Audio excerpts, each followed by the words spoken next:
घर ऐसे होंगे कि एकदम दो भाई या दो बहन या कितने मुट्ठी भर, जहाँ बैक टू बैक एकदम एक 9th में है तो दूसरा 8 में बैठा पड़ा, अगले साल वो किताब लेने के लिए तैयार बैठा है। 1% भी नहीं, अरे 1% भी नहीं होगा, 0.1% होगा। आप जिन चीजों के आधार पे नाटक पसा रहे हो। दूसरी बात, 1 साल तक एक बच्चा एक 10, 12, 13, 14, 15 साल का बच्चा 1 साल तक एक किताब का हर एक पेज को पलट पलट के पढ़ा, वहां से होमवर्क बनाया, वहां से वो किताब उस हालत में बचती होगी साल भर के बाद कि उसको दूसरों को ट्रांसफर किया जा सके। कोई व्यवहारिक बात भी होती है दुनिया में कि नहीं होती है? आधे बच्चे तो उसमें से किताबों के पन्ने से हवाई जहाज बना के खेल चुके होते हैं, और या तो उस पर हम लोग, हमारे जैसे टीचर्स बोलते हैं कि भैया किताबों पे अंडरलाइन करके लिखो ताकि दिमाग में जाएगा। एक रिमेम्बरिंग की जो पद्धति होती है, पता नहीं ये सब चीज़ें कहाँ से आती है। ये सिर्फ सुगुप्ता है, ये सनसनी है, ये ड्रामा है, और इस ड्रामे का शिकार सबसे पहले प्रशासनिक पदाधिकारी होते हैं, क्योंकि उनके पास स्पष्ट जानकारी नहीं होती, उनके पास सर्वे नहीं होता है। तो इतना भी तो कहा जाता है कि आप लोग जो है कि किताब की दुकानें खोल ली हैं पढ़ाई से ज़्यादा। ऐसा कुछ नहीं है, किताबें साल में 10 दिन के लिए बिकती है। जिसके पास जितने बच्चे हैं उन बच्चों को एक informal books, informal dressing sense, top to bottom, ताकि देखो इन्फॉर्मेटी, इसके लिए मैं एक छोटी सी बात बताता हूँ। इन्फॉर्मेटी क्या है?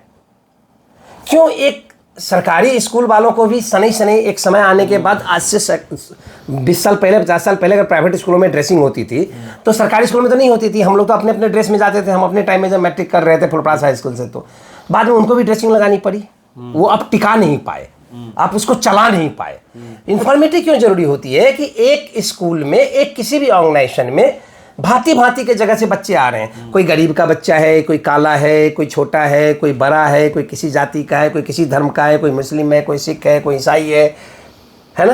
अगर आप उसको अपने मर्जी से छोड़ दोगे ना, अपने अपने हिसाब से आओ, तो स्कूलों में जो बढ़ते हुए बच्चे, और खासकर आज मोबाइल के दौर में, वो एक रैंप, एक वो मॉडलिंग सेक्शन हो जाएगा। लोग अपने अपने सिविल ड्रेस को अपने अपने हिसाब से, आज मेरा ये, आज मेरा ये, वो दिखावटी साज सज्जा, और बच्चों का फोकस पढ़ाई छोड़ के फैशन की तरफ बढ़ जाएगा।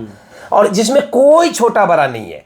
वो बेहद गरीब आदमी का बच्चा है या बेहद अमीर आदमी का बच्चा है, उसको भी वही काला सूट चाहिए, वही पैंट चाहिए, वही शर्ट चाहिए, जिस स्कूल का जो भी ड्रेस कोड है, वही टाई चाहिए, वही बेल्ट चाहिए, वही वो चाहिए, छोटे कटे हुए बाल चाहिए। वो जो एक यूनिफॉर्मिटी जिसके वजह से हम एक समान विचारधारा, और जब असेंबली हो, क्लासरूम हो, ट्यूशन हो, स्कूल का कैंपस हो, जिससे एक पॉजिटिव वाइब्रेशन आती है ना, उसके लिए यूनिफॉर्मिटी जरूरी होती है। और यूनिफॉर्मिटी में सबको वही बात होगा कि साल में एक बार ऐसा दिन आएगा जब आप क्लास चेंज करेंगे, या आपका कद या आपका साइज ऊपर नीचे होगा, या आप नीचे तो नहीं होगा किसी का कद, मतलब बच्चे हैं, बढ़ते हुए बच्चे हैं, ग्रोइंग बच्चे हैं। थोड़ा सा इसका प्रैक्टिकल पहलू देखो। कै कै कै कै कै कै ऐसा करने वाला लोग दुनिया में बहुत बैठा पड़ा है, दिन भर कुछ करना नहीं है।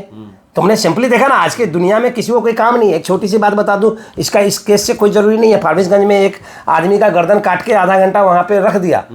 सैकड़ों लोग वीडियो बना रहे थे, लेकिन किसी के पास कोई काम नहीं था। उसके बाद क्या शुरू। भैया ये बात ही नहीं है, प्रैक्टिकल बात है। कोई भी स्कूल वाले इसलिए नहीं बोलते ना, लोग बोलते हैं अरे ऐसे ही लोग बोलता है, इसमें क्या पड़ा। लेकिन मुझे लगा कि अगर आपके मन में दिमाग में है तो मैं ये बताऊं कि ये इन्फॉर्मेटिव के लिए जरूरी है।